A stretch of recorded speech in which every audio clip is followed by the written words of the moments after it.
Black America seems to have reached the epitome of delusion, believing that Iran, if in fact it were able to reach America with ballistic missiles, would somehow spare Black Americans from the impact of those missiles. These folks literally believe that Iran somehow, some way, will ensure that ballistic missiles or drones would only hit white America and every other ethnic group within America except Black Americans, were they able to gain the capability to reach the shores of the United States of America. That's what we're going to talk about first. Then we're going to talk about FBA, Foundational Black Americans, and their anger at the Houston Rodeo, which has now imposed a dress code due to ghetto skullduggerous behavior on behalf of FBA type Black Americans. Now, Black Americans are one thing. FBA is the ghetto offshoot of that. So I want to make sure that you know that that's two separate entities. There's Black America, then there's the xenophobic hate cult, the xenophobic online hate cult known as FBA. Not the same. But let's tap into the first. Let's tap into the first disgraceful narrative that Black America has jumped onto lately. What's up, family? Did you know during the 1979 hostage crisis, Iran released all 13 Black American hostages and kept everybody else?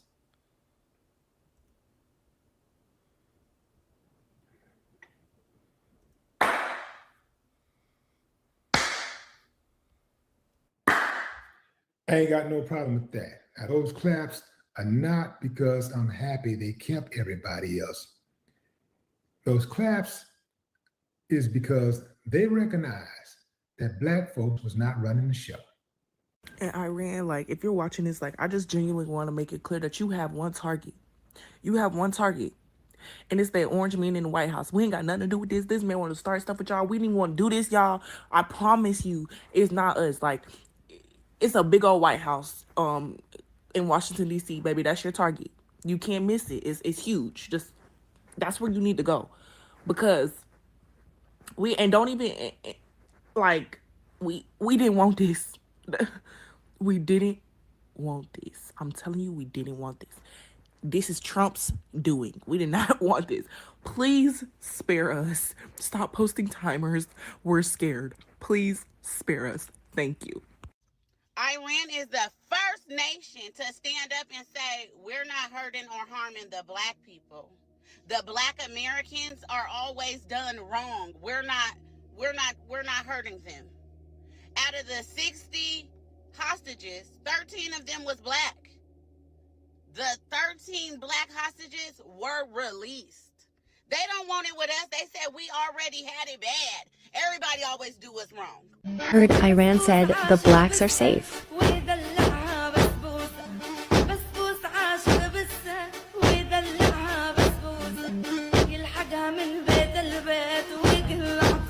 Hey, don't be saying too much about Iran. They said that we're cool. They said that we are cool. They said African Americans have been through a lot. So don't say too much. Don't go over there and don't be doing too much. And you know, if you look like us and you wearing that camo, you better not be doing too much. The Iranian regime had their choice. They would kill every single person in this room. Remember that earlier in the 20th century, when we initially incited regime change in Iran, there was a hostage situation. Our country removed the Shah and protected him in America. Their country grabbed up U.S. citizens. What happened? Some Black hostages and some female hostages will be released from the American embassy compound. Is that true? The freedom of the women and Blacks will be given.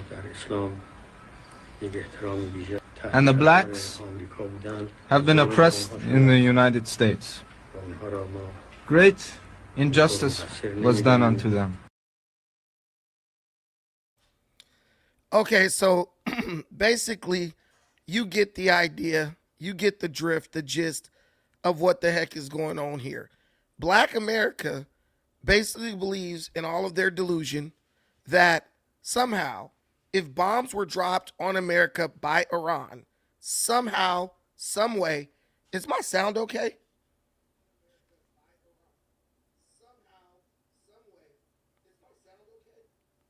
Okay, I think I'm all right. But they believe somehow, some way, Iran basically possesses the power of God to say, oh, look, we don't want this bomb to incinerate anybody black. Now the bombs have color coding. They can be aimed at people specifically based on race or ethnicity. This sounds dumb. And the reason they believe this is even dumber.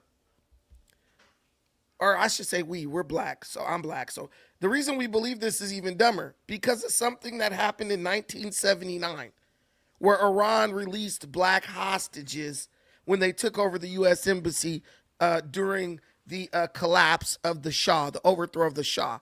But one of the things that they didn't pay attention to while the light-skinned dude with the tattoos was playing a clip of Khomeini talking to the reporter. Not only were black hostages released, but female hostages were also released.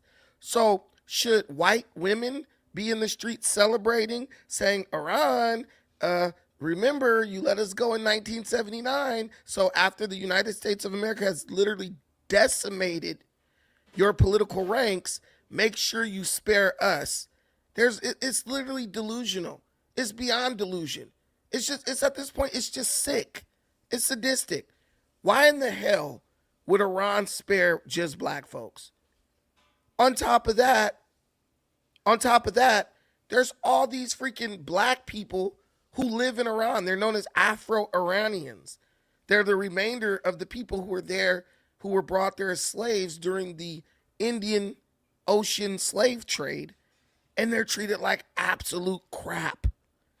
So all of a sudden, Iran has all this. I mean, did you guys hear about it today? The Olympic wrestler, the Iranian Olympic wrestler, they just hanged bro by the neck for protesting about the economy. This is why I just have to point out the delusion here. Not only are they killing their own people, 35,000 people killed for protesting about the economy. Then, when America and Israel bomb them, they start indiscriminately bombing other Muslim countries that had nothing to do with America and Israel bombing them, to the point where Saudi Arabia and a few other countries, Azerbaijan, several other countries are like, yo, we about to get off in that ass because y'all tripping. You tripping, fool. We didn't even do nothing to you, and you trying to throw bombs at us. Why would it? This regime has already showed that they're willing to hurt vulnerable populations in an attempt to retaliate against America. So why do you think that you will be spared? My question is, how do you think you will be spared? But it's just, to me, it's like black folks just be kissing every ass that's available in it, thinking that it's like in some way, shape, or form thumbing our nose at America. If anything, if I was another country, I would be like, I would never want to let them over here because they come to this country. I mean, look at the country. They're born in the greatest country on earth, and look at the amount of disloyalty they show to the country. Look at the way they try to make tasteless jokes against the country.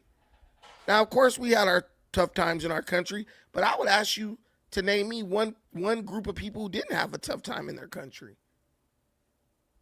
Name one group of people who didn't have a tough time in their country. But I think this is kind of treasonous and it's ignorant. And it's just a bad look for the black population of the United States of America. King Face, the economy was made bad by American sanctions. The economy would be bad either way. The economy would be bad. Listen, who cares? Who cares? if you sit up and scream death to America every day and death to Israel and we're going to kill you guys, if you start talking that trash, don't be mad when somebody puts a sanction on you. That's my question. I don't get why Iran wants to play big boy games. But then when we treat Iran like a big boy, everybody wants to start complaining. Iran kills people. Even this douchebag, Joe Kent, the guy who came out and resigned and was like, Trump was dragged into this by Israel. Even that guy is on video a couple of months ago saying Iran is a major threat to American safety and has killed 151 Americans recently.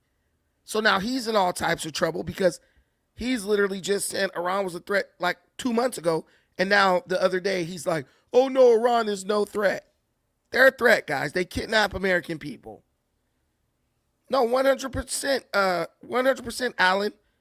Iran wants to play these big boy games.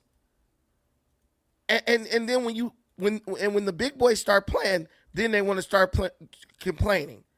And the strongest weapon that Iran has, because all they do is talk shit, really. The strongest weapon that Iran has is the treasonous attitude of American citizens and politicians. That's it. Imagine losing, not because you're defeated on the battlefield, but you lose because the people in your own country won't rally behind you to eliminate an enemy that does nothing but wish death upon them. Do you understand that? You got, like I know you guys have tricked yourselves into believing, oh, that's not true. Bro, there are Iranian YouTubers. One of them is Pat Bet David. I know you guys watch Pat Bet David. I know y'all watch, bro. One of them is Pat Bet David. And Pat Bet David even talked about when he was growing up in Iran and how they would force them to say death to America and all this stuff. And bro was like, he didn't even understand why they wanted them to do that. He was even there, I think, during the time when the Shah was overthrown. What country wakes up in the morning? If Iran has a problem with your politicians and your leadership, you could. Everyone knows the president by name. Iran is not screaming death to Donald Trump. Iran is screaming death to America. That means they want to totally incinerate the entire country. They're not just naming people death to Marco Rubio or some crap like that. They're literally identifying the whole country and they want to take you out. I'm sorry, but maybe some presidents were happy with kicking the can down the road, but I'm glad Donald Trump did something. I want to show you guys this. But I don't understand how black Americans think that Iran cares about them when Iran has its own population of blacks. Hold on, let me see this. They literally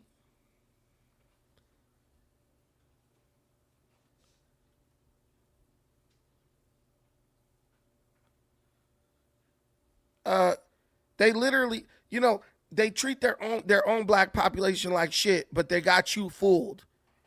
And that's what I believe is like the real sign of a country that's really just evil. They'll just keep throwing out this propaganda, knowing that what they're saying is a bunch of lies. And the people just too lazy to do research. They'll just keep eating it up. Oh, they must be good because they hate America and we hate America. Come on now. You don't hate America. You got your women and children receiving billions and billions of dollars in welfare and entitlements from America. But you hate America. Go to Iran, see what they give you. They're going to do you like they do the blacks in that country. Force you to live on the outskirts of the dam, not on the outskirts of the city. Force you to live on the outskirts of the country, because that's where the black people got to live in Iran, on the coast. Right by the Strait of Hormuz, where they're doing all that bombing and stuff right now. You can't even live in the urban area. Go watch a video of walking through Iran. Show me where the black people at. Go watch a video of walking through Tehran. You won't see a single black face, bro. Yet there's 1.5 million black people in that country, which represents 12% of the population. To give you a perspective, black America represents between 12 and 14% of the population in the United States. There's nowhere you could go in America and not see a black person. So how did they, in America is way bigger than Iran. So how is it that they have 1.5 million black people in that country, but if you go to any major city in that country, you won't see a single black face? Oh, we know they don't. Come on now. They couldn't care less. But these are the narratives that black America continues to try to adopt and spread. No way, man. No way. But you guys might not believe me. He's a Trump supporter. Don't believe him. He just hates whatever. I don't know what you guys tell yourselves. But let's play my guy, Pat Bet-David. I like his show. He's an Iranian. He was Iranian. Pat Bet-David was Iranian before you decided to become a de facto Iranian. I used to live in Iran. Guy was born in Iran, bro. Let me see if I can make this a little bigger for my other. You know what? I'm going to do it like this. Sorry, guys. I'm a little bit under the weather. All right, that's cool. And I would see 10,000 men flagellating their backs, blood on the ground, screaming, "Mar bar Amrika, Mar bar Amrika." Mark, death, bad upon America. We had two channels. Every channel was about how America's the evil empire, everything. Israel's the evil empire. We were fed that every day. Israel.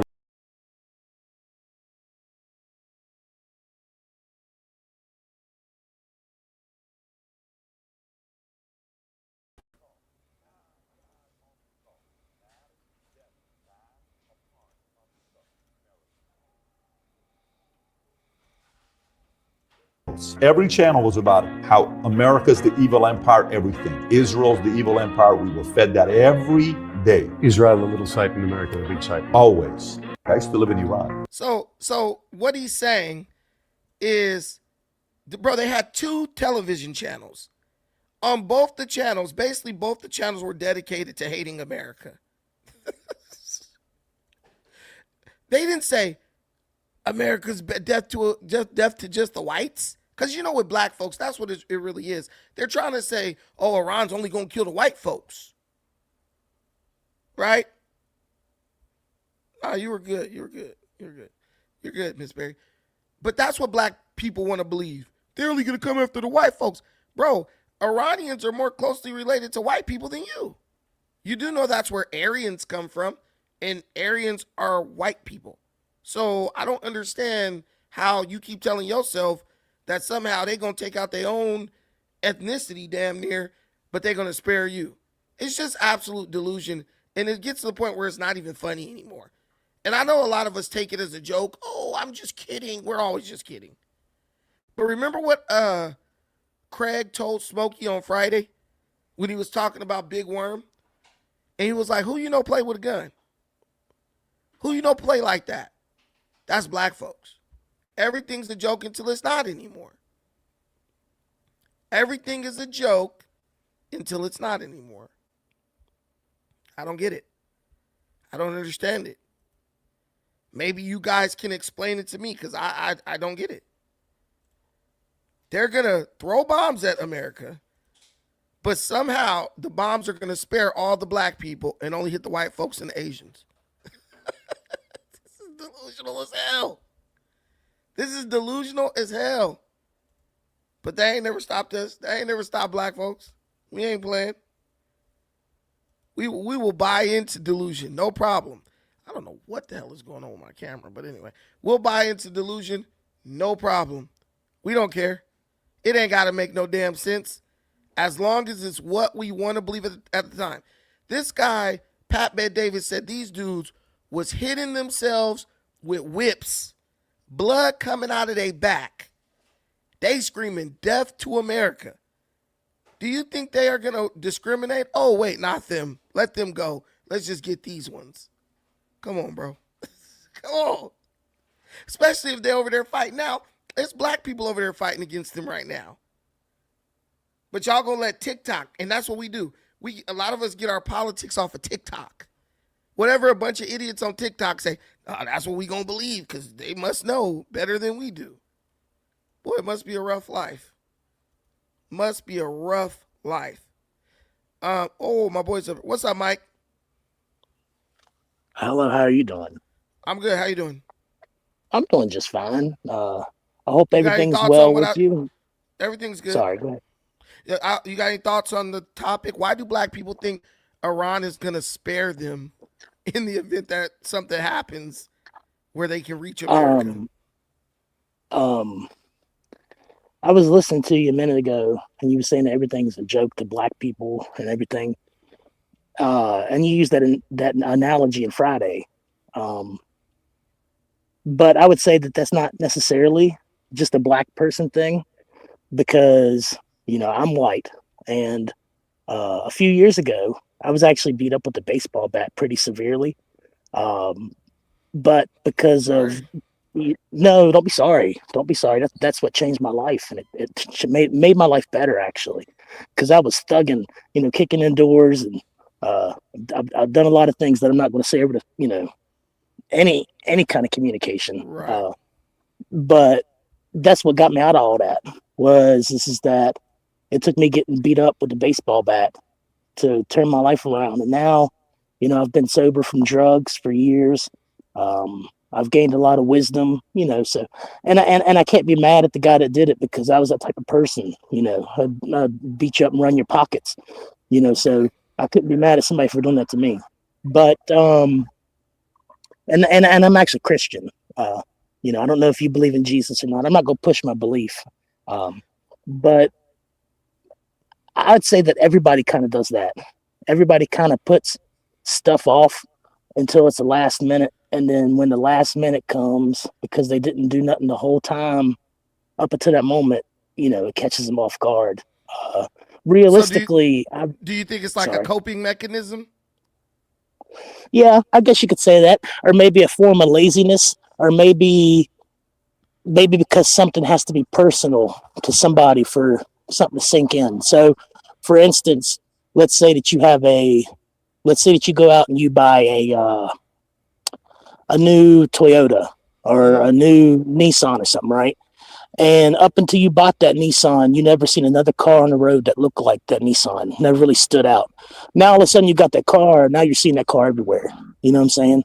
So I think it has to be on a personal level for people to get it, because we're not very good at like actually ascertaining ideas. You know, people in general. There's no race that's one better than the other.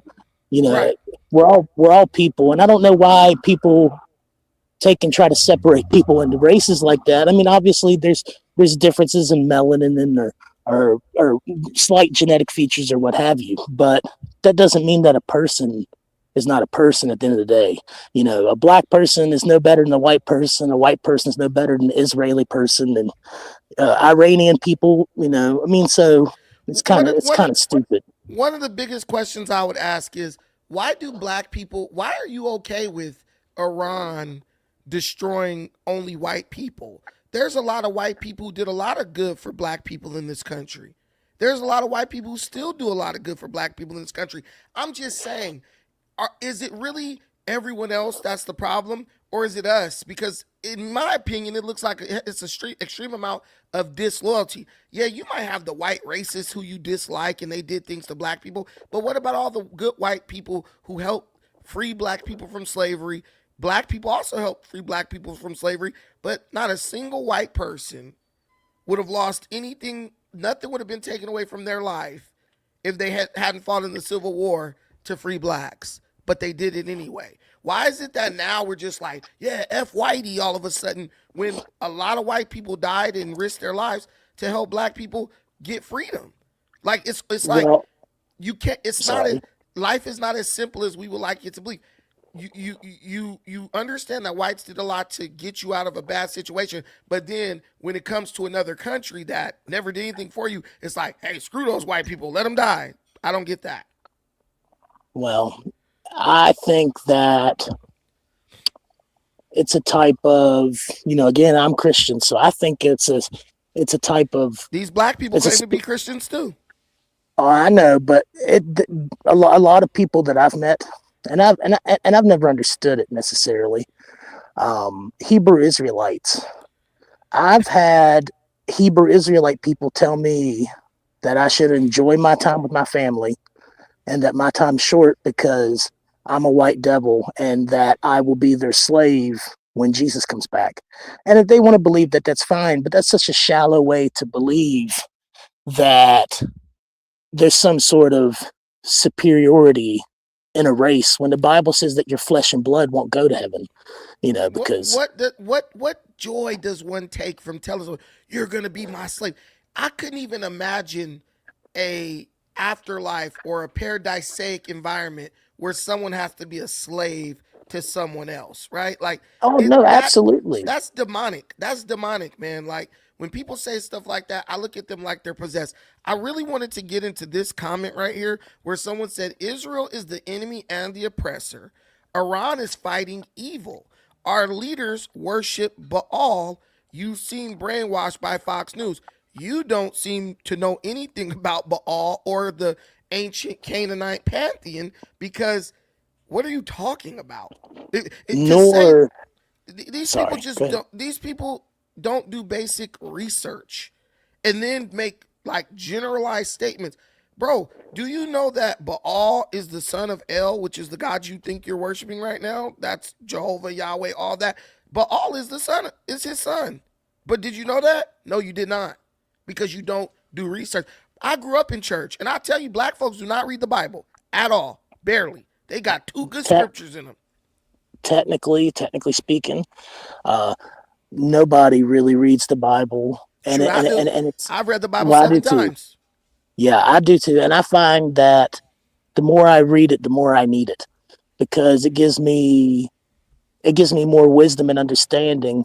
Not when I'm reading it, trying to get something selfish out of it, but something that would help somebody else. Because I'm not the type of person to just sit back while somebody's suffering. And even that guy that beat me with the baseball bat, I didn't snitch on him. Nothing really happened with him. I actually found out a little while ago that now he's got a family and he's working a roof job, and I'm actually glad that he turned his life around, because yes, he may have beat me with a baseball bat, he may have messed me up for life. I mean, he broke my collarbone, my arms, my neck was fractured. Damn. Yeah, he was on meth, and he was like 350, and he was mentally challenged. And he Damn. hit me like, yeah, I got the short end of the stick, but he hit me like 6-7 times swinging down onto my head. So I threw my arms up, and he broke both of them. And so, but that doesn't really matter. The fact is that I'm glad that he's no longer in that situation of thugging and selling dope and hurting people, because I'm a big enough man to realize that if I do bad things to people, I will have bad things done to me. Okay. And I'm a big enough man to realize when I'm in the wrong. And I also want better for people that's in a similar situation that I was in. Okay. Well, thank you for coming up. I appreciate that. Yes, sir. Have a great night. But yeah, people, our leaders worship Baal and all that kind of crap. Bro, first of all, who do you think you are? Do you think you're Israelite? Because if you think you're Israelite, the Israelites worshipped Baal, but they also worshipped Yahweh. And there was like this beef between Yahweh and Baal, but Baal is the son of Yahweh. Because right here at the top, if you look at the top right, top left, Father of Heaven, that's El. All of these combined I could teach you guys if you're slow and you don't know this. All of these gods combined are called the Elohim. It's the same thing like the gods of Greek mythology, Zeus, Hades, all that stuff.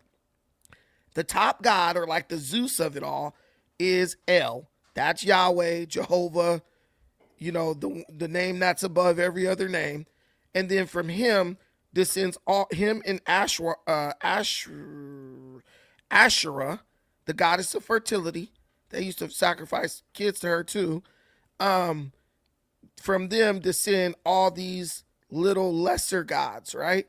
So people just did what people always did. They just picked which god they preferred to serve at that time. And Baal was one. He was a weather god.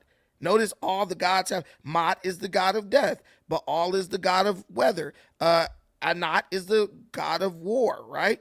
But what made the Israelites special was that they only worshiped El, or Yahweh. That's it. They said that they were the only, they said they were the worshipers of only one God.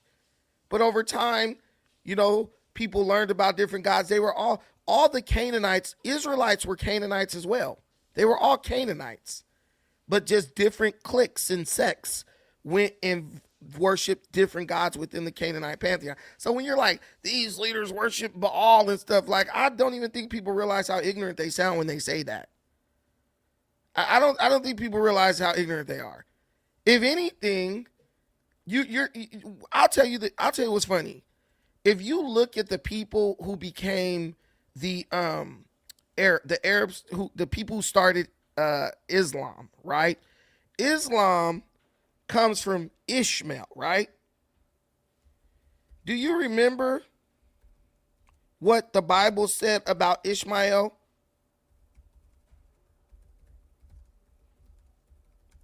Do you guys remember that? I mean, no, you don't, because you never studied. Most of you guys never study anything. Do you remember what the Bible says with the prophecy of Ishmael? What will be going on? It's at Genesis 16. I'll share it with you. I don't want you guys to think you're just on the channel with a dummy. No, I know my stuff.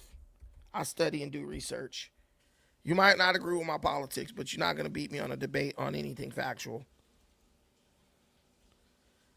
But the Bible tells you about Ishmael, and the Bible doesn't put Ishmael in a positive light, really, right? The Bible kind of lets you know, like, hey, this guy's gonna be a troublemaker. He's gonna be doing a lot of shady stuff, and he's gonna constantly be fighting. He's gonna constantly be at war with his brothers. And if you look at the Muslim area, like, I don't want to get too deep in this. But if you even look how the Arab states were created, the Arab countries were created through betrayal. They betrayed the Turks to get in bed with the white man, with Britain. So yeah, they're righteous. They're not. They betrayed the Turks to get in bed with the white man, and he let them take over those little countries in the Middle East, and they found oil. But they've been fighting ever since. Because in a way, they're kind of cursed to do that. You can't say, oh, I'm a Christian and all this shit, but then throw away actual prophecy from the Bible just because you don't like America at the moment. Bet you gonna cash that welfare check, though, right here. So look, I'll read it to you. It says, Jehovah's angel added, here you are, pregnant, and you will give birth to a son. And you must name him Ishmael. That's the guy where Islam came from. For Jehovah has heard your affliction. He will be a wild donkey of a man. His hand will be against everyone, and everyone's hand will be against him. And he will dwell opposite all his brothers. Right? So if you really think about it, the Islamic world is destined to be at war with the rest of the world, like forever. If you really want to break it down, if you want to make it about spiritual stuff and metaphysics. If I read that and I believe that, there's no way Iran and them are going to win.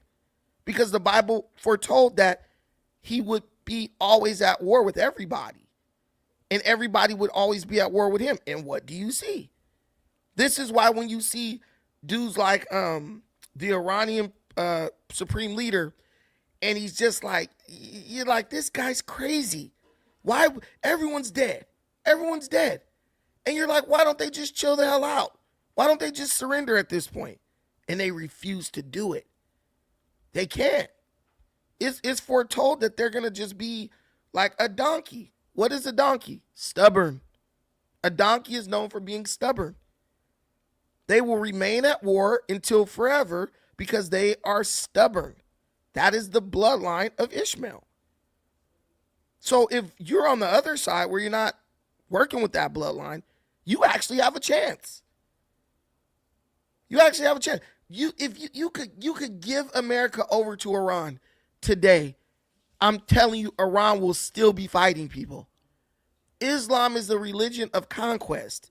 They seek to take over because that's what it was foretold that they would do. They would constantly be fighting. Didn't say they would take over, but it said they would just always be fighting. Man, ISIS, the funny thing is ISIS, not ISIS, but Boko Haram, Al-Shabaab, all these groups, they're literally proxies of Iran. They all get money from Iran. They all get training from Iran. They all get weapons from Iran.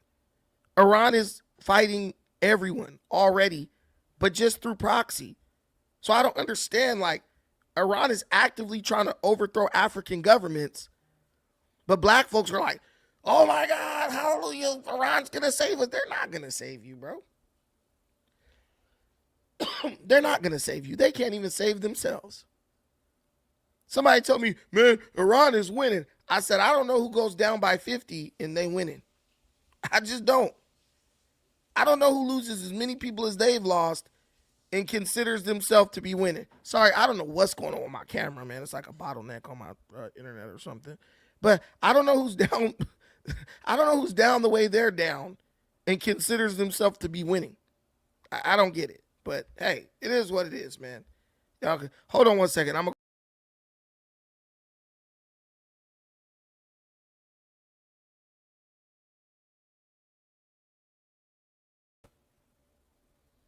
trying to see if we can get some better visuals on this damn screen. Yeah, that's better. I switched cameras. Let me see. I don't know. I do know what it is, actually. But we should be good now. But yeah. So, I mean, when you guys bring up the Bible stuff, that's all I'm saying. When you guys bring up the Bible stuff, just one, understand I know way more about the Bible than you. Two, understand that nothing you agree with is in line with what the Bible says. Actually, what you're doing and what you're saying goes against the prophecies of the Bible. Understand that. Oh, American presidents worship Baal. I don't think that. Because what Americans are doing has nothing to do with Baal. I mean, if you said Mot, he's the god of war. That's what they're doing, war. What the hell does Baal have to do with war? Baal is a god of weather. What the hell could he possibly, what does the weather have to do with war? Nothing. Nothing. So, and then also, we always want to talk about God, right?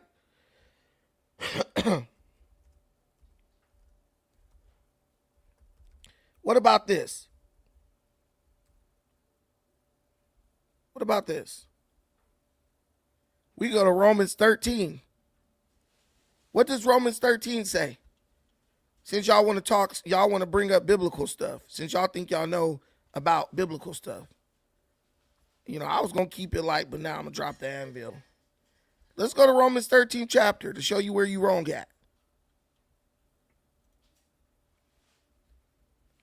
We go right here. We put an end to everything.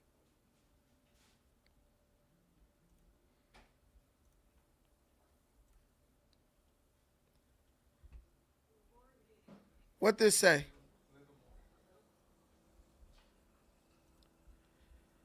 Romans 13. Let everyone be in subjection to the superior authorities, for there is no authority except by God. The existing authorities stand placed in their relative position by God. Therefore, whoever opposes the authority has taken a stand against the arrangement of who? God. So when you talk against Donald Trump, when you sit up and, oh, this and that, you're going against God. Listen, we're not talking about Bible being fairy tales. We're talking about the people in my comments who are trying to relate this to spiritual, biblical things. If we're taking this and relating it to biblical things, you are going to hell, not Donald Trump. Someone said in my comments, if you support Donald Trump, you're going to hell. No, you're going to hell because the Bible says that you have to obey. It says, whoever opposes the authority has taken a stand against the arrangement of God. Those who have taken a stand against it will bring judgment against themselves. So you're talking about who's going to hell, and I'm looking like, that's not what it says. And I mean, we can all agree Donald Trump is the authority, right? Whether you like it or not, you're going against him, so you're the one who's going to hell. That's just based on what the Bible say. But I know that black folks are, we make up our own shit. We make up our own rules, right? But I'm just giving it to you. Don't say you didn't know, because you learned it up here first. You learned it up here first. MAGA is a pedophile cult. I guess. I don't know. I don't believe that, but whatever you want to believe is up to you. It's your life. It's your life. But and then it's so funny. People say MAGA is a cult of pedophiles. Do you know Iran is one of the biggest sex trafficking countries on earth? They literally traffic women on the black market because they need the money. But America's like, but what I've learned from my friends that I've been arguing with on Facebook, if Iran does it, it's justified. If America does it, it's terrible. Iran kills 35,000 people. That's okay. It doesn't matter. America kills one person. A cop in America shoots a person. Oh my God, America's the great Satan. Either you are cool with killing or you're not. But I think one or two people is greatly outweighed by 35,000 people protesting. Did you guys hear? Let me tell you. Let me ask you a question. Which one strikes you as more demonic? Someone getting killed for trying to run over a police officer like Renee Nicole Good, or an Olympic wrestler? An Olympic wrestler. An Olympic wrestler being executed in Iran. Hanged. They hung him. An Olympic wrestler. A teenager. 19 years old, executed for going out in the street with protesters over the economy. He wasn't going out in support of America. He wasn't going out saying, let's overthrow the regime. He was literally going out. In support, about the economy, because their economy was in the tank recently. And people were mad because they didn't have money to buy food. So they went to go protest. And now, this guy was in the Olympics when it represented his country, right? And they literally hung him. They hung him. CBS News has learned of a young Iranian wrestler who was executed in Iran today. What do you know about this young man? His name is Salah Mohammadi. He's 19 years old. He was on the Iranian national wrestling team and a rising star. He was executed along with two other young men, and this happened at the Qom Central Prison. And what happened is, according to human rights groups, several of them, Hengao included, our sources inside Tehran, CBS News sources say, two sources say that he was executed after they obtained a confession under torture, that they were accused of killing two police officers in January. And there's an actual specific charge, which is interesting, which is called Moharabe, which means waging war against God, which really shows what the regime thinks of people that go against them. But we're also hearing from these groups, these human rights groups, that executions are on the rise, and obviously most often without a fair trial. So you get tortured. They torture you first to get you to confess to something. And then they say, well, what you did went against God, so we're going to hang you. We're going to hang you. And then all the other media outlets are like, bro was protesting about the economy. He's a wrestler. He's a Olympic wrestler. Why would an Olympic wrestler be trying to kill an Iranian police officer? Come on, guys. That doesn't even make sense. If anything, he could probably get the hell out of the country. You see the women on the soccer team, they don't even want to go back. They're in Australia right now. They don't even want to go back. But you guys are like, America's evil. What? I know America wouldn't do that. I don't know anybody who was tortured into confessing in America then hanged. Pretty much in America, they're getting rid of the death penalty. But this is the country that's evil. The country that oppresses women, murders their own citizens for protesting, tortures its own citizens and then hangs them. That's the country that's good. And this country where you live right now in relative comfort and relative peace, this is the bad country. I'm telling you, you guys are delusional. A lot of people are just delusional. But I bet you they won't take their ass over there to live in Iran, though. As much as they want to say, America's evil. You won't leave this bitch to go live in Iran, though. The cop was effing his girlfriend, so he liked him. Our people don't know what goes on outside the world. I don't think so. I don't think so. You got Iran kidnapping Americans, but y'all screaming about, at least let the black. But you know what's crazy? Black people do know what Iran's doing. But what black people, the position black folks are taking is, we don't care because they only going to do it to white folks. When they shoot the bombs over, the bombs only going to hit whitey. So it don't matter. That's what we're doing. That's where we are in our mind.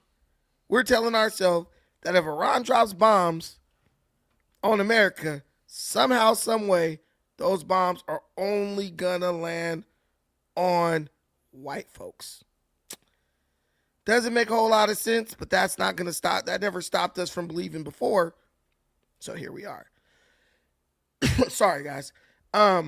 So we got another story. Why is FBA, the xenophobic hate cult wing of Black America, why are they angry right now? Because the Houston Rodeo is basically saying that it's going to impose a dress code because of just some really ghetto-ass behavior of people at the Houston Rodeo. They were scantily clad.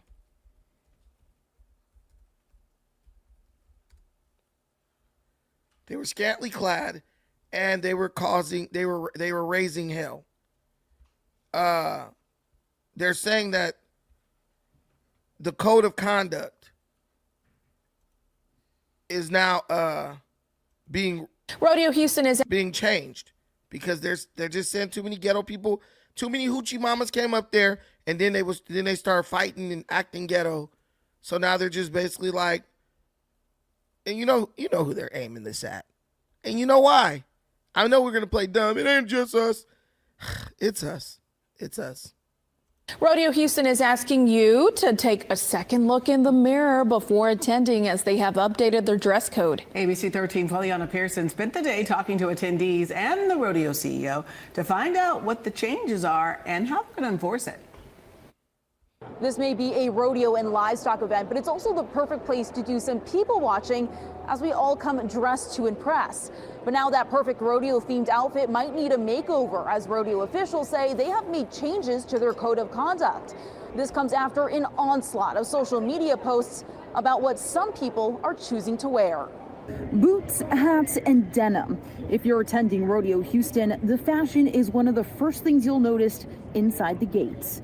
But the fashion has evolved over time. Some attendees say for the worse. I mean, if you really want to keep it family friendly, I would suggest coming in like earlier, before 4-ish, between 10 to 4 would be a good time to, experience it with your family and appropriate leisure. Rodeo CEO and President Chris Bowman says after a spike in feedback on clothing choices, they decided to listen and updated their dress code. I think it's about making sure your skin is covered to a great extent, making sure that what you put on as you think about a 9 or 8-year-old looking at you, would it be appropriate? Would they be asking questions? New rodeo guidelines say they can deny admission or remove people wearing clothing with obscene images and language, excessively torn clothes, visible undergarments, or clothing that exposes portions of skin that may be considered inappropriate for a family environment.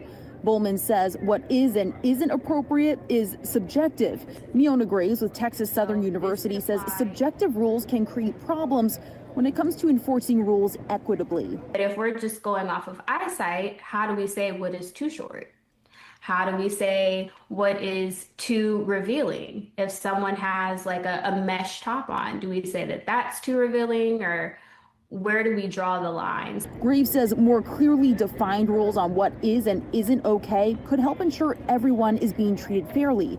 Bowman says they aren't looking to single anyone out and trust the people enforcing the code of conduct. We feel very confident in the security that we have on site with different levels of security around the grounds to be able to address it, just like we would address anything that happens here every single day and night. I'm Liliana Pearson, ABC 13 Eyewitness News.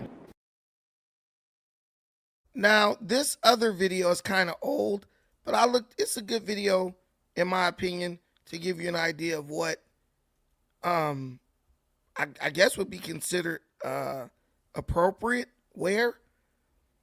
And so I think what's going on is I think people are trying to go extreme. Because if we look at this King the Great video, the women look like they're dressed like, see this right here? I don't mind this. These little Daisy Dukes right here, I don't that's cool. That's hot. That's sexy right there. So I'm wondering what they were wearing, like how bad it really was to get these people tripping. She looks cute to me. I don't see nothing wrong with what she got on.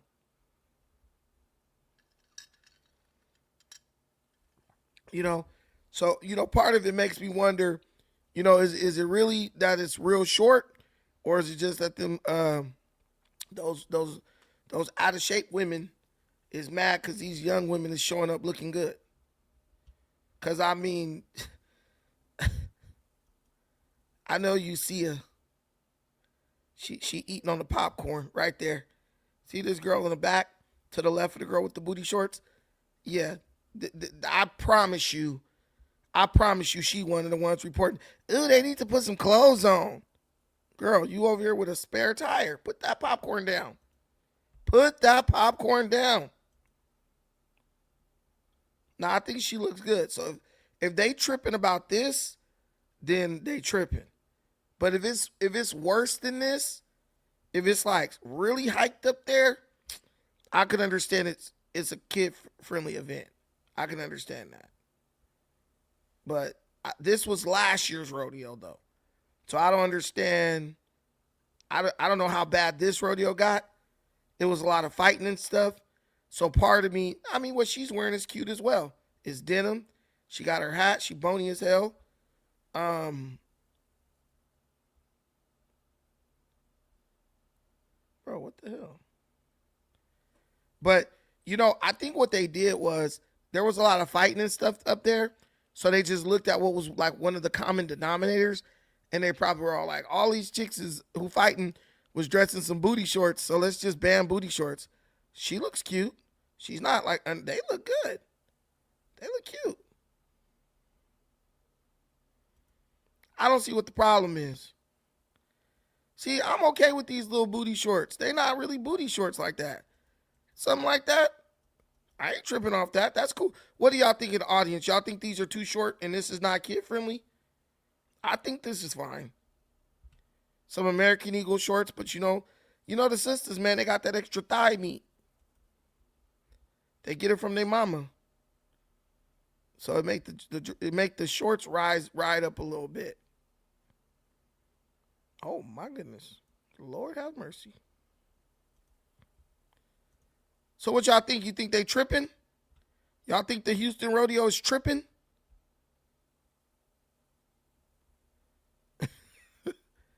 I'm going to be mad if I go somewhere like Houston rodeo and I don't get to see a little skin. They want you come and dress like this girl right here in the San Diego Chargers jersey. She looking at the camera. You done walked in front of it just to look at it. Somebody's wife got mad up there. I mean, that's a little Mexican ladies with the booty shorts on too. I think Daisy Dukes literally came from like the rodeo scene. Who's that girl with the Daisy Dukes on? So I don't know how they're making denim shorts not a part of the rodeo. They want you like this chick over here with the dress with the big gut. I see some more shorts, bro. So it wasn't just us. It wasn't just us, man. Girl, we didn't see you with your ugly ass. Get her out of here, King. We tired of her. Big ass nose. God damn, look at that snozzer. Jesus Christ. See, that's the problem with women. The more you look at them, the uglier they get. They be hella cute, and then you just keep staring at them, and by the time you done, they ugly.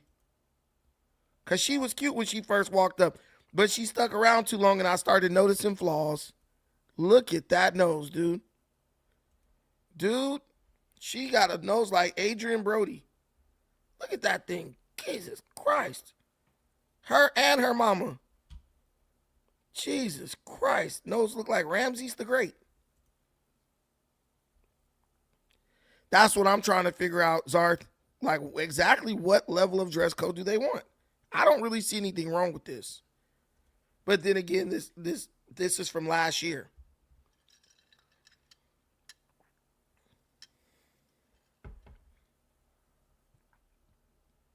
Everybody got booty shorts on. So what's the difference from last year to this year? I told you people was fighting. So now I think they're going to use the shorts as like they look like they're going to cause trouble. Let's reject them. Or just to deter people who not going to come if they don't get to, wear booty shorts. What's up with her? Her waist is snatched. Damn. Dude, the ugliest girl always trying to cling. Move. Look at these big fried chicken eating chicks. That's what I'm talking about, baby. Where the food at? They ass is hungry. Look at the far right. Jesus Christ. How sweet it is. They say they don't give a damn what celebrity is there. They about to eat this chicken.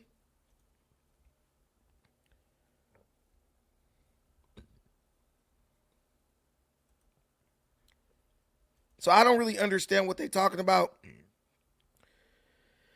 with the dress code, but I'm sure they have some. Jesus, look at that big girl. Big, ooh. Yeah, the girls is cute at the rodeo. Yeah. Don't listen, whoever's in charge of the Houston rodeo, do me a favor and don't change a thing, okay? Do me a favor and don't change a thing. Leave it alone. Leave me alone. Don't change anything. Damn you straight to hell. Looks good. Oh, that dude was sassy as hell. That yellow damn sweater. Try to play it off. Got your sassy ass, dude. Look, right there. Right there. Sassy ass yellow sweater. Bro, go look at the camera. Why, bro, look in the camera, bro? We know you sweet, bro. Keep it moving. Keep it moving, bro.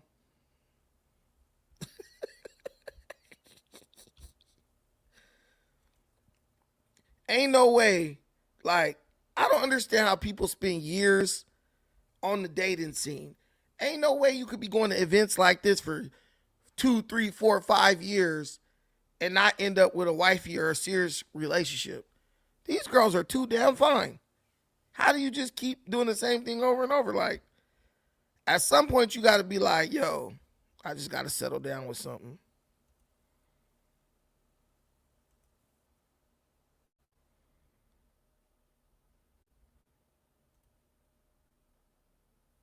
Dude, who the hell cares about this magic? All right, man, they clearly wasn't interested in no more Daisy Dukes. And they keep going back to this damn Booger Wolf.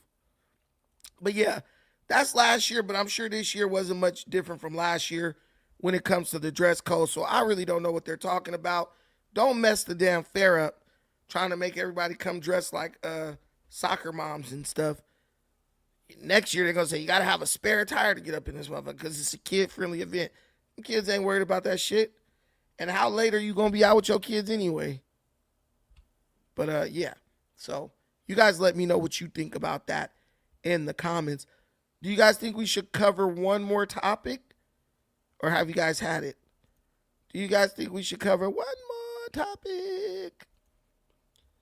Maybe we could do one more. There was way too many people compared to last year, probably. I don't get how you fighting with people you don't even know, though. That was the crazy thing. How was you out there fighting with people you don't even know? Like, y'all acting like y'all was really out here fighting.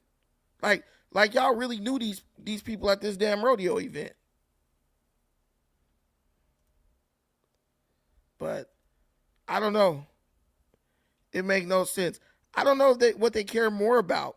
Do they care more about the fighting or do they care more about the dress code? Because I'm not seeing much about the fighting, but I'm seeing a lot about the dress code. Let's see what this says. In the final stretch of the Houston Livestock Show and Rodeo, and the dress code continues to be the talk of town. I mean, we're looking at your comments all over social media. Videos and pictures of some outfits went viral, not in a good way. And that's one of the reasons that rodeo leaders are pushing now for a stricter dress code. And now the question is, who's enforcing the rules? KPRC2's Rochelle Turner is back at NRG Park with the answers. I asked the rodeo that exact question. They tell me that enforcement falls under NRG Park Security Partners, Legends Global Management, and Rodeo Management. But the rodeo wouldn't tell us exactly how many people have been turned away for violating the dress code. We also asked officials to clarify what counts as revealing. They say clothing with obscene language or graphics, excessively torn items, visible undergarments, or outfits that show too much skin may be considered inappropriate on the grounds. I also asked rodeo goers, what does revealing mean to them? My grandmother always said, if you're showing a little up top, nothing should be showing at the bottom, and vice versa. Also, why do you want to show something that was meant to be kept at home? Girl, why did they ask her? Nobody see nothing you got. She came over there with the goddamn Walmart like she worked at Walmart and got off work. The shirt she wears to work at Walmart, got off work, took the vest off, and just went to the rodeo. Come on, bruh. They trying to play games. We can enjoy this weather, enjoy the function without doing all the extra stuff. If your whole body can show and it's so tight, for me that is revealing. We spotted several people wearing shorts and crop tops, showing more skin than clothes. The rodeo says they do not plan to actively screen every guest at the gate, but officials say if someone violates the dress code, they can be asked to cover up, change clothes, or leave. And if you're asked to leave, you will not get a refund.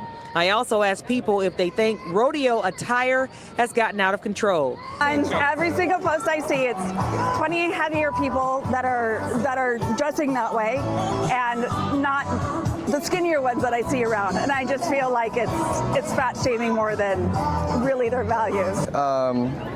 Around, and I just feel like it's that are dressing that way, and not the skinnier ones that I see around. And I just feel like it's fat shaming more than really their values. I think there should be a little more, I guess, it should be more leveled out. I feel like guys should be just as, I guess, there should be more, just as much intent for regulating guys' clothing as much as the girls are. So we also asked who makes the call on turning someone away. Rodeo officials say that if an outfit violates the dress code, security will be contacted. That person can cover up, change, or leave. Now, if they leave, they must come back wearing something that is appropriate. Now, to read more about the rodeo's dress code, look for the story on our website. It's clicktohouston.com. Reporting at the Houston Livestock Show and Rodeo, I'm Rochelle Turner, KPRC2 News. Yo, what up? Sucker Season LA in the building. Olarisha's in the building. Zarth, my brother, is in the building. Everybody's in the building today. What's up with y'all? Sasinke is in the building. Drill Will, TSG. What up, my brother? Mex Life, talk about Africa. We don't talk about Africa on this channel. No, I'm just kidding. Y'all heard about the stuff with O'Shea Duke Jackson getting scammed? Shout out to No Jumper. No Jumper. Yes. But yeah, so I don't know what's going on with that. Even when you look at the new rules that they put in place, they're still very vague about the dress code.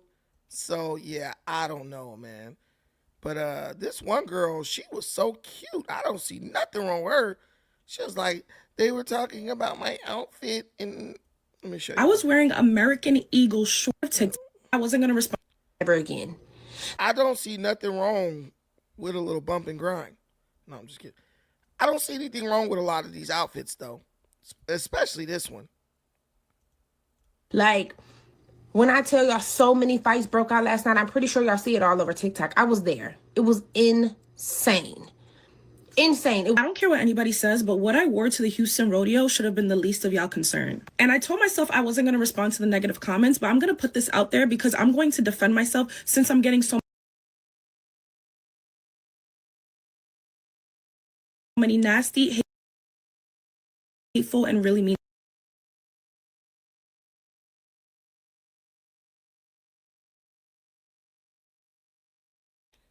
I see nothing wrong with these shorts. I see nothing wrong with these shorts. I see nothing wrong with anything she has on. People act like it's not hot as hell in Texas. It is hot as hell in Texas, y'all. Blazing. I would expect more women to kind of be dressed like that. So next thing you know, we're going to ban people from going to the pool. You got to wear the old school bathing suit. I don't see anything wrong with this. What the hell's wrong with her stomach? I don't know. No, her stomach looks good. You tripping. I don't see anything wrong with her stomach. You tripping, fool. Guys, what do y'all think in the comments? Do y'all see anything wrong with her outfit? I don't. She looks good. Comments. So this was the outfit. She looks good. That I wore, and I posted a walking video, and for some reason it ended on the wrong side of TikTok, and now I'm being personally attacked for it. Number one, I was wearing American Eagle shorts to the rodeo. I did not search up butt cheek shorts. I did not get any shorts from a boutique. I got them from American Eagle, and I know a lot of people shop there. Number two, my behind was not out. When you're walking, obviously things are going to rise up, which happens to me because I am not slim. I am not skinny in the back. Naturally, when I walk, things rise up. I did not buy those shorts so that they could rise up on the back of me. Yeah, so you see that? I don't see anything wrong. This is one of the rare times me and Greg Foreman are going to disagree. Because I don't see... Stop it, Aaron. What do you mean she's doing too much? Dude, stop. She's at a rodeo. She's at a rodeo, dude. You know when they get on the bull and they just ride it? You want to be looking good. Test? Test what? Test what? I have no problem with her.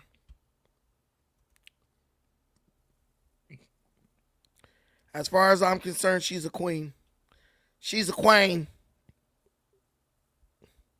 I love her. She's a queen and I love her. I don't got no problem with the little... They want to wear their little hoochie coochie shorts. I'm okay with that, y'all. Y'all tripping, fools. Y'all don't want the girls to look good. Y'all don't want the girls to look good for y'all. That's crazy. Ooh, I don't know how many of y'all are interested in politics. We can bring back... But you guys remember when everybody was talking about socialism a little while back? You guys remember when everyone was like, oh yeah, we're going to tax the rich and they're going to pay their fair share.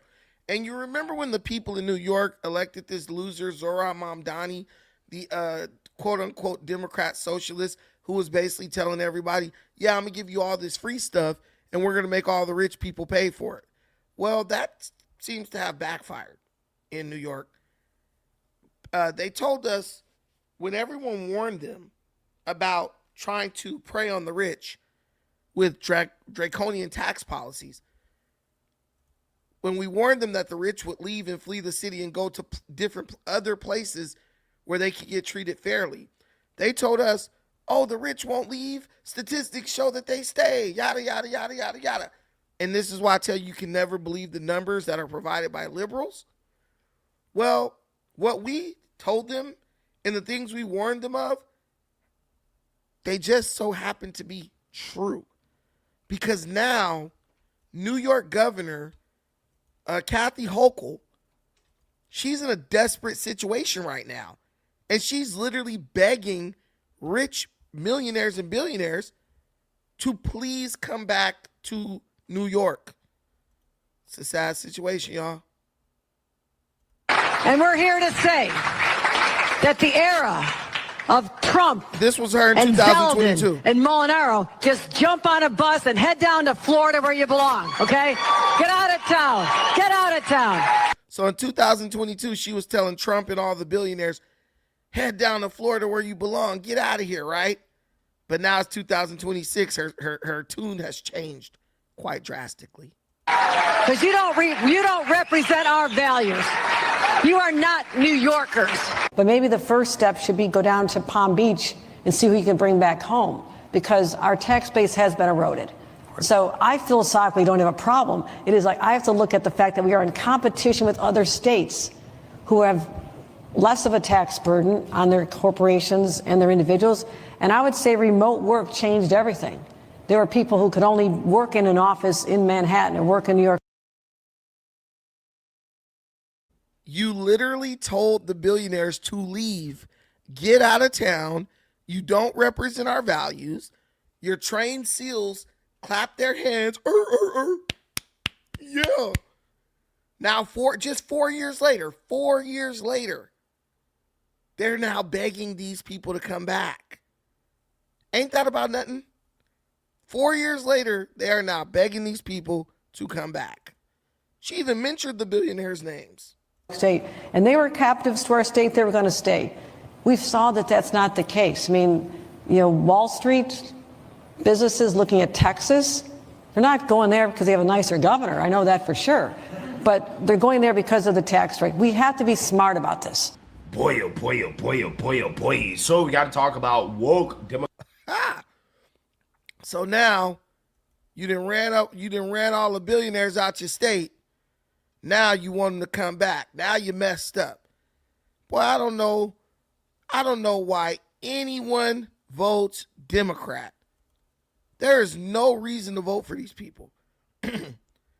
Like, people keep saying the Republicans, they're going to lose the midterms. If the Republicans lose the midterms, America is cooked. Because these Democrat politicians have already told you what they want to do. They've already explained to you in great detail what they're going to do. They're going to try to disproportionately tax the rich. The rich are going to leave and flee to red states, and the blue states are going to be in chaos. The blue states are going to collapse in on themselves. money out of her state. That the era of Trump and Zeldin and Molinaro, just jump on a bus and head down to Florida where you belong, okay? Get out of town. Get out of town. You're quite delusional, Buzz and Kill. Billionaires come and go. No, they don't. Billionaires leave and stay where they go. Others will replace the runners. Who? This is a Democrat right here. Because this is exactly what the Democrat Party was saying. So, Buzzkill, if billionaires come and go, why is Kathy Hochul now begging billionaires to come back to New York? She told them to get out of town in 2022. Now she's begging them to come back to town in 2026. What you're saying doesn't seem to be rooted in reality. Because you don't represent our values. You are not New Yorkers. What can we do to take off some of that pain that New Yorkers are feeling that I hear about literally every day? What I want to make sure we are smart about is having a system in place where it's not just taxing for the sake of taxing, and being conscious of the facts that I need people who are high net worth to support the generous social programs that we want to have in our state. Right? Now, there are some patriotic millionaires who stepped up. Okay, cut me the checks. I mean, just if you want to be supportive, but maybe the first step should be go down to Palm Beach and see who you can bring back home, because our tax base has been eroded. So I philosophically don't have a problem. Didn't she tell them to go to Florida? She said, get out of town. you don't represent our values. Now she's saying, go down to Palm Beach and ask them to come back because our tax base has been eroded. No, it wasn't eroded. You chased them out. Now you want them back. Buzzkill. You just heard it out of her own mouth. She chased them out, and now she wants them back. You should go to Kathy Hochul's office and say, billionaires come and go. They'll be back, and see if she don't slap you across your damn face. It's like I have to look at the fact that we are in competition with other states who have less of a tax burden on their corporations and their individuals. Amazing. Absolutely amazing. This fake regret, this is not fake. This is real regret. One thing you got to understand about Democrats, they need money because all of their policies are tax and spend policies. So if you have nothing but tax and spend policies, you need money.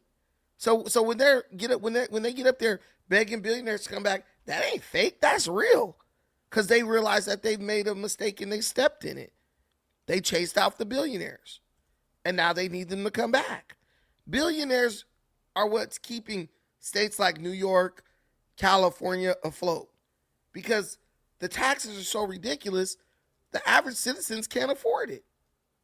And you know what the average citizens do when they get overtaxed? They leave there as well. And it's definitely a problem. No state has seen more wealth leave in 10 years than New York. Mike, that soundbite is shocking, to say the least. So over 10 years, New York has lost $111 billion. Buzzkill said they'll be back. Well, it's been 10 years. When they coming back? In 20 years? 30 years? 40 years? Buzzkill, it doesn't.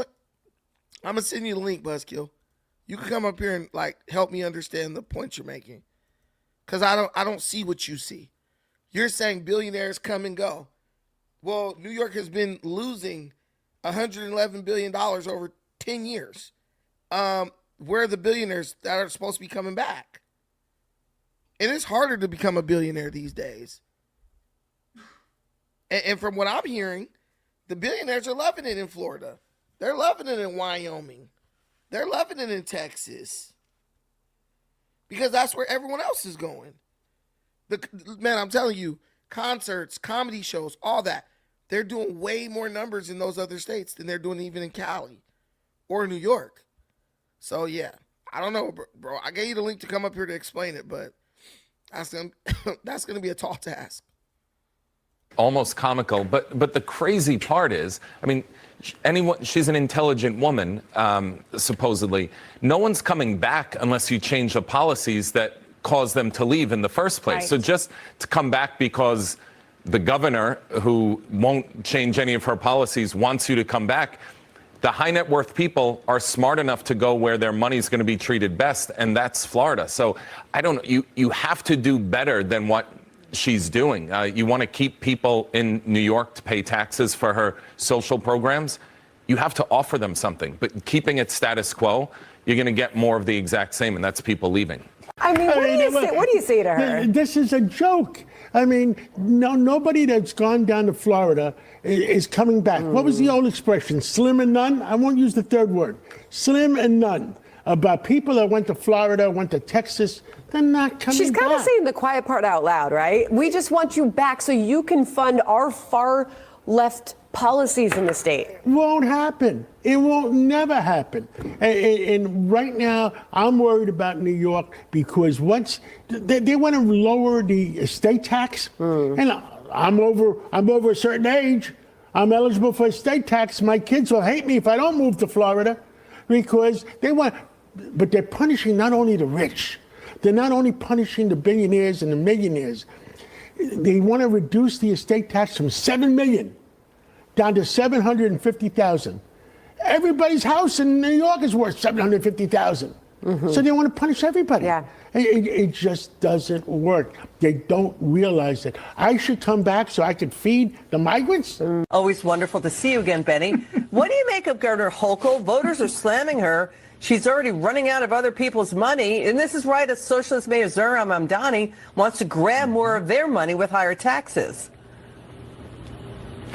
Yeah, Liz, I just love this psychotic, over-medicated ex-girlfriend energy from the states of New York and California and Illinois that sat there and muled at their tax-paying and corporate bases and said, you will never leave us. You'll never find anything better. Starbucks, you'll never leave Seattle, right? And the big banks, you'll never leave New York. And the tech companies will never leave San Francisco. And then they find out that they're not the only babe on the block. And all of those companies are leaving in droves, along with their founders and along with their tax base. And now those states have turned into the psychotic ex-girlfriend who's sitting there in our DMs being like, please get back with me. Hey, honey, remember the good times? We're married, baby, okay? We're done with you. We don't need you anymore. We don't need that energy or that abuse.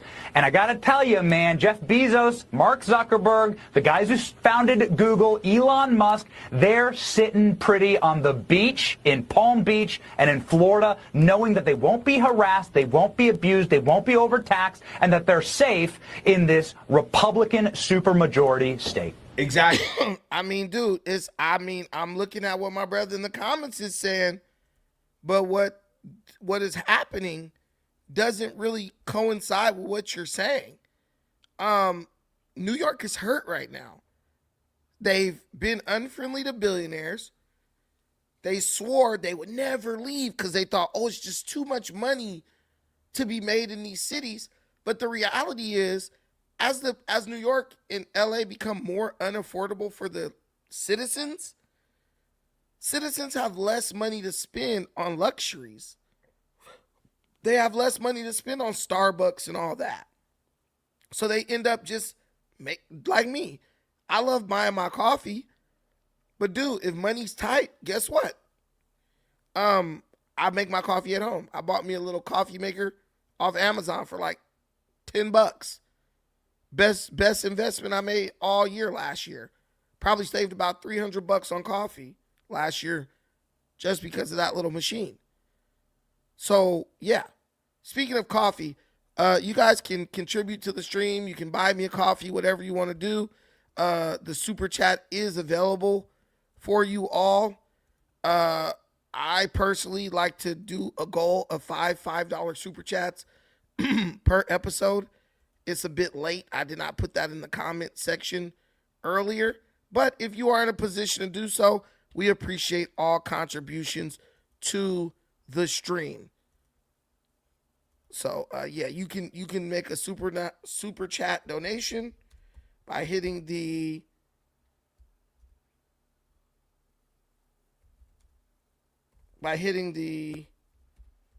little $ in the bottom right-hand corner of the screen, right by the chat box, and it will be greatly appreciated. Thank you so much. I wonder if we could hit our goal in this little bit of time. We probably got about 15 minutes left to the show. If we hit the goal in 15 minutes, that'd be crazy. But do what you will. But yeah, so New York is screwed. They've chased out the millionaires. They've chased out the billionaires. Hochul is literally begging for them to come back. It's a pathetic look. And the reality is they're not coming back. They're not coming back. Because why come back to stay when you can just come back to visit? Why come back to stay when you can just come back to visit? There's no reason to.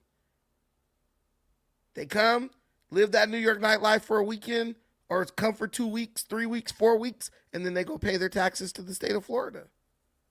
May not have Governor Hochul's support, but it does appear to have the backing of both chambers of the state legislature. The Assembly and Senate are working to include tax hikes on the wealthiest New Yorkers and corporations in their counter proposals to the governor's $260 billion plan for the state budget. This could raise another $5 billion for New York City to help it close what the mayor says is a $5.4 billion budget gap. Today, Governor Hochul says that she wants to be careful that the hikes do not drive high earners out of the state. What I want to make sure we are smart about is having a system in place where it's not just taxing for the sake of taxing, and being conscious of the facts that I need people who are high net worth to support the generous social programs that we want to have in our state. And I'm working very hard to have a constructive relationship with the mayor. Mayor has said that he would have to raise property taxes to close the budget gap if the governor does not sign off on a wealth tax. State budget must be completed by the end of the month. Yeah. So why would anybody come back to that, right? Why would anybody come back to having more of your income and wealth taxed away to pay for illegals? Man, I'm telling you, Greg, I have to agree with you. And what did the man say earlier on the news show? He literally said, you want me to come back so I could pay for illegal immigrants? Think. It's only the poorest of the poor Americans, because they don't have anything to lose anyway, who are supporting all these ridiculous policies with the immigration and all that stuff. Rich people don't want to take care of other people.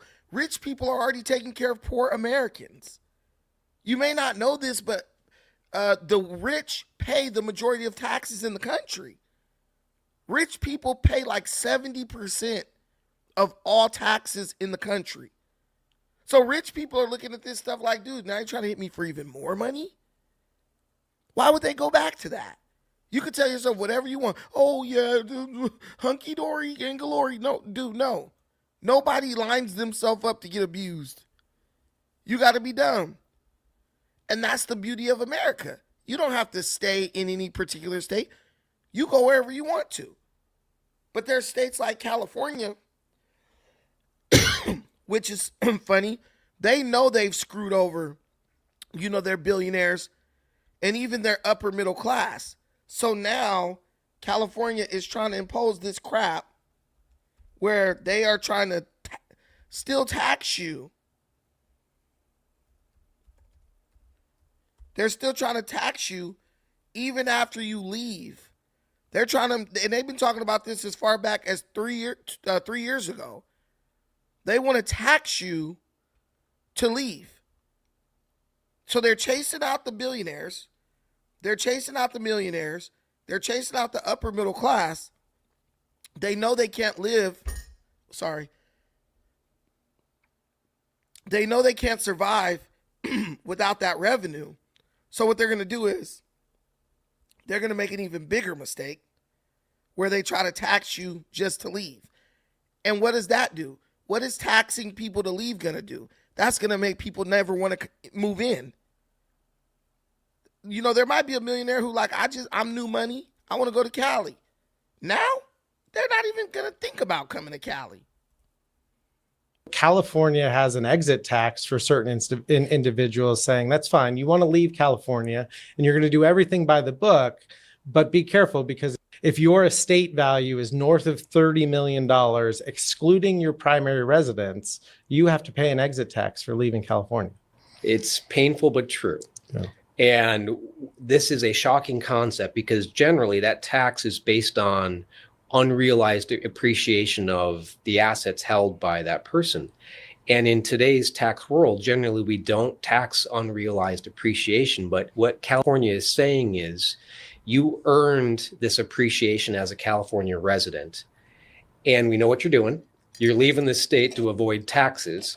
And therefore, if your tangible net worth is north of $30 million, you're subject to an exit tax of 0.4%. So to give you an example, if you have someone who wants to leave the state of California and they have $40 million of eligible assets, the amount over 30 is subject to the exit tax, in this scenario, $10 million. And that's a $40,000 tax bill. California has an exit tax for certain individuals, saying that's fine. You want to leave California and you're going to do everything by the book, but be careful, because if your estate value is north of $30 million, excluding your...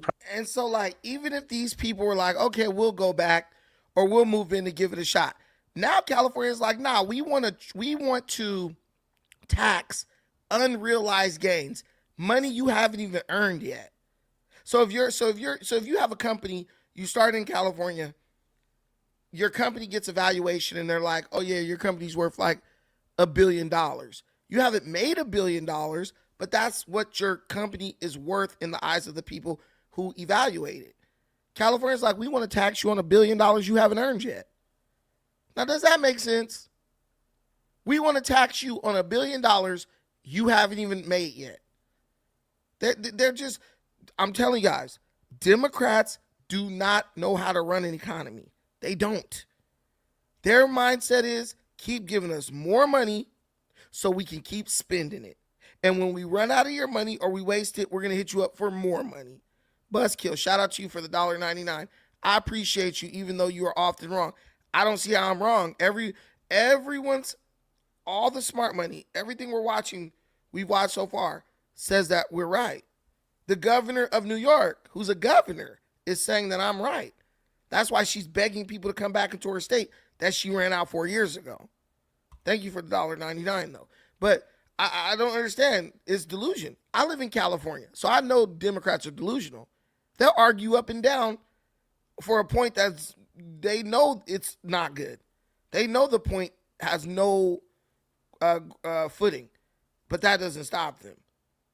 And this is the mindset that's going to end up having them chase out all the rich folks. This is the mindset that's going to cause the middle class taxpayers' taxes to skyrocket. And then you know what they're going to try to do? They're going to try to leave. And then California's going to try to impose an exit tax on them. These people are trying to, the Democrats are trying to create welfare states. They're trying to create states where people will never leave. They will always vote in those states because they'll say, look, I go to the state, I get free stuff. Everyone loves free. But the problem is, you can give people all the welfare you want, but someone has to pay for it.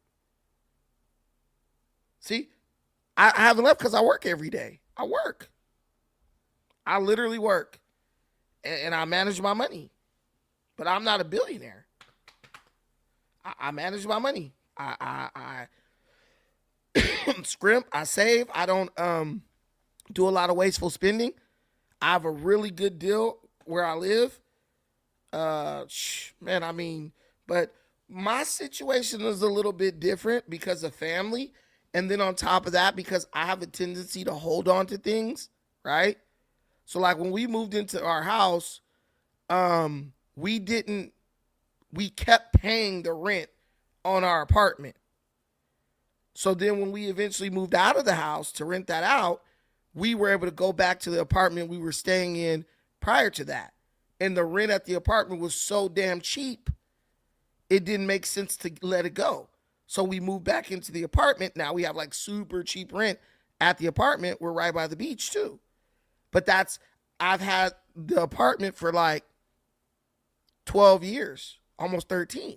So I got the apartment when the apartment costs were really low. That's how you, shout out to you, RF. Thank you so much for the super chat. Appreciate that. Guys, we got the $5 challenge going. Let's see if we can get 4 more $5 super chats before the show ends. We got about 10 more minutes. Appreciate it in advance. Let's see if we can hit the goal. The goal is up at the top.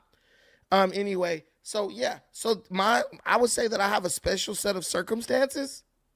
And then also I had a family member come stay with me as a foster kid, and because I was thinking about leaving, and I'm still thinking about leaving. But there's just a lot of different reasons why I didn't leave. But now these kids are like, they're getting older. My daughter's about to graduate, and she has 1 more year left at school. She's going to go away somewhere on a scholarship for volleyball. My foster kid, who's a family member, he's in college right now. He's getting to the point where he's like getting his independence. So, yeah. But everyone has different circumstances. But hell yeah, if my situation wasn't the way it was, shit, sell the house here, go buy 3 houses in Indiana, Northwest Indiana. Rent 2 of them out. What you mean? That's common sense. I could come back to LA to visit. I don't need to live here. I've lived here my whole damn life. I know what's around every corner. Ain't nothing new. So it's like, yeah, ain't no reason to be like holding on to this. You go where it matches your pocket or where you get the most bang for your buck, right? I hope my daughter gets recruited to these couple schools in Illinois, because if she does, I'm gonna buy her house in Indiana, and she's gonna have a house in college. because that's where I've been looking a lot, and it's nice. The houses are beautiful. You get some snow, which is cool for us because we lived in Cali. We didn't get any snow. So there's just a lot of, people got their own lives. But I'm telling you, what California is doing, what New York is doing, is criminal. It's criminal. I grew up here. This was a beautiful state because it was beautiful and it was affordable. It was a little bit more expensive than other states, but it was good. Now, come on, dude, you can't even live here unless you got like 15 people living in a house. Well, a lot of people are like that. They got 10 people living in a house. Nobody wants to live like that. Even the Hispanics who traditionally, they live with their multiple families in a house, which is their way. Even they're getting out of state. Even they're leaving. Like, screw this crap. I'm not going to be giving all my money to the state because, bro, you get taxed like 20 different ways. They hit your check. Then you pay sales tax, which just increased. These shirts cost $10. These shirts cost $9 last year. As of 2026, these shirts went up $10. They're $10. They were $9, now they're $10. I knew that when I went to and I bought it from Target. I said, wait a minute, that shirt's usually $9. Oh, California sales tax went up. They're going to get you on your payroll tax. They're going to get you on the sales tax. They're going to get you on everything. They got the gas tax. We're paying $2 more to buy gas in California per gallon than anyone else in the country. Make that make sense. We're paying $2 more per gallon than anyone else in the country just for the environment. I guess the environment, right? Gavin Newsom is screaming, oh, because Trump's war. Gas is $5.59 or whatever. Well, no, Gavin. If you take away the gas tax and the damn near 65 cents in regulatory fees that you don't call a tax, they're fees. They're not taxes, they're fees. Our gas would be down like everyone else's. We would be paying $3 something. Dude, people aren't going to just keep taking that. Now they want to do a mileage tax because they've convinced everyone to go electric. And even if you come to California, most of the cars on the road aren't even electric. They're gas powered. But because they lost a lot of revenue from the gas tax because a lot of people switched over to electric, now they want to implement a mileage tax where they're going to tax you by the mile for every mile you drive. Guys, these are draconian ideas. Like, this is modern these are modern draconian taxation. We're just taxing everything. Next thing you know, they're going to be taxing you on the steps you take. It's stupid. It's failed. But we're going to see what happens in California if we get one of these Republican governors. Right now, 2 Republicans are leading in the race for governor. I don't really know what they're going to be able to do with a state legislature that is full of Democrats. But we'll see. We'll see. Shout out to you, RF. Thank you so much for the $4.99 super chat. Shout out to you, Sucker Season LA. Thank you for the $4.99 super chat. We are at 2. We need 3 more, guys. Let's do 3. Let's get us to 3 more, guys. 3 more super chats of $5 or more. It's a late night. That I'm kind of like now I'm kind of motivated behind the goal. Like, man, let's see if we can hit the goal. Let's see if they really in here. Nah, but yeah, it's stupid. And the worst part is it was totally unnecessary. It was totally unnecessary for things to get to this point. But when you keep promising people free, and people love free, right? But it's like you keep promising that to people, and you know you can't deliver. You know you can't deliver that. But you're going to keep saying it because it makes people go into the voting booth and vote for you. In my opinion, it's a very irresponsible way of leading. Your logic says you'd have more if you left. My logic says that my logic says if I leave, it will be more sustainable. My logic says if I leave, I will have to work less and it will be more sustainable. My logic says I can leave the state for a cheaper state, retire at 50 and just chill all day and make videos, or stay in California and work up until the day I die. That's what my logic says. I mean, you walk outside, you get a street sweeping ticket, that's $95. It's dumb. It's just too expensive in this place, you know? It's too expensive in California and New York. Shout out to my brother Masan SF. Salute. Hey, bro, put us right there with the $10 holler. Thank you. Hey, guys, one more. Am I good for one more? One more and we hit our goal. One more and we hit our goal. Nah, but for real, that's crazy. It's just too expensive, bro. I'm telling you. But I love the Midwest. I've fallen in love with the Midwest. It looks like Stranger Things or just all the movies you grew up watching as a kid. And it's just like, dude, this is a dope place, you know? And I love the Midwest because it's only like 3 hours from Cali. You hop on a plane and you fall asleep and wake up, you're here. And LAX is where everything starts. That's where the party starts. You go to LAX, the LA is your oyster. Hit up Stormburger, hit up In-N-Out, you're good. Go do a little shopping, you know, hit the beach, hit South Coast Plaza, get back on the plane and take your ass home. I had cousins who were from Chicago back when I was young. They don't do this anymore. But I had cousins when I was young. They would come from Chicago to shop at the alley in LA. And they would literally come, shop all day, and get on a plane at night and go back home. Their dad worked for, I think American Airlines used to have a hub in Chicago, or maybe they still do. Their dad worked in the baggage thing, loading for American Airlines, back when they hired the people directly. And so he would have all these like free tickets, free flights, and standby flights and stuff. And my 3 cousins would hop on a plane with their dad, come to LA. They would go down to the alley downtown LA, shop all day. And around 9 or 10 o'clock at night, we'd be driving them back to the airport. They hop on the plane and they was out. And we would go visit them. I go visit them now all the time, once a year, or sometimes twice a year. But yeah, they don't do that shit anymore though. It's too expensive. The alley's still decent, but nah. California needs to, only thing that would make me stay in California is if there was a drastic economic shift here. But it doesn't look likely because you have a lot of Hispanic people and they work hard, right? But they are, many of them, too many of them, are like emotionally attached to illegal immigrants who are Hispanic, right? So like, even though they know something is bad for the country or bad for the state, they'll still support it because I don't know if they have like survivor's remorse or what, but they just feel like fucking over California is acceptable as long as like more of their illegal family members and cousins get to stay here. And I'm just like, dude, that's not the way that, I'm like, I kind of see why Mexico and shit look like the way it do.